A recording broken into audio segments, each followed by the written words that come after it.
So next problem we are going to see a hexagonal lamina of side 30 mm has one of its corners in VP and its surface is inclined at an angle of 30 degrees with VP. A diagonal passing through the corner in which in, is in VP is inclined at 45 degrees to HP. Draw the projections of the lamina. So when you see the previous problem, so you had this, the diagonal passing through the corner is appears to be inclined at an angle of 40 degrees to HP. So this was the case of non beta. So here you have a case where the diagonal is inclined to VP. So this is a case of beta. So now when you go for beta problem, when you compare the previous problem and this problem of hexagonal lamina, so first two positions remain same. What we have 30 mm sides and it is resting on one of its corner and surface inclined at an angle of 30 degrees with VP. So first two position remains same. So there is only little bit change in the third position, that is to find out the beta. So to find out the beta, so you could remember that A dash D dash in the first position. So we are going to measure this length and A dash D dash in the second position. We are going to measure this length. So with respect to these two lengths, we are going to find out what is the beta angle. So for that, what I'm going to do, I'm going to take a line, thin line of 45 degree. So angle is 45 from the XY line. I'm going to take an angle of 45 degree. So now this angle is 45.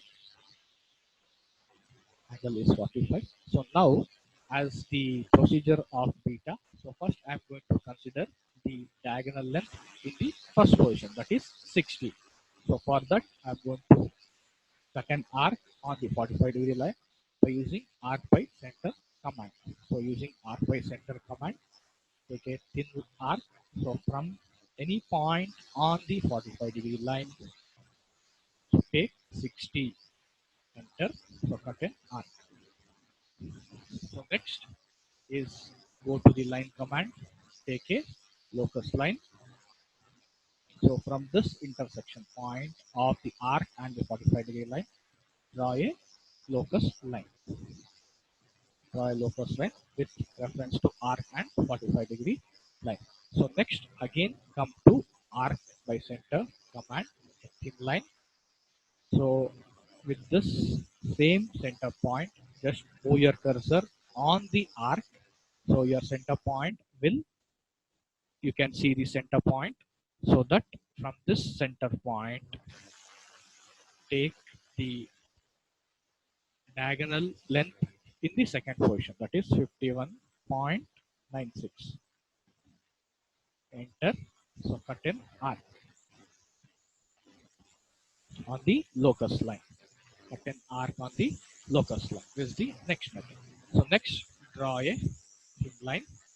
It is from this intersection point and the center point, so that you can find out the beta. So now this is the dimension of 51.96, that is the second position diagonal. So next select this second position of the hexagon using O command, enable copy. So A dash will be placed at this endpoint. Directly come to rotate and place this on the beta line, not on the 45 degree line, it is on the beta line. Next, you can measure what is the beta angle. So this is around 55 degrees. So next is we have to draw the projection lines to draw the final view. So A is on the XY line, B,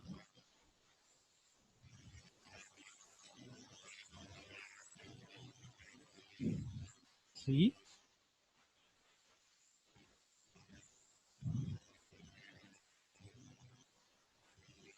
D,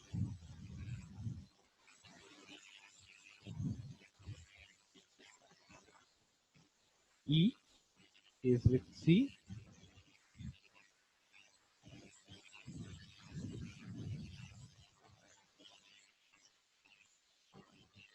and finally F.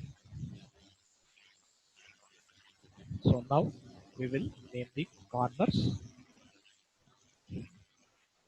This is corner A, corner B, corner C, D, E, and F. So these are the corners.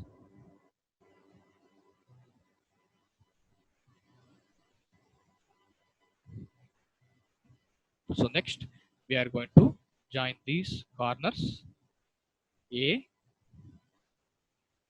B, C, D, E, F, and E. So this will end the beta angle problem.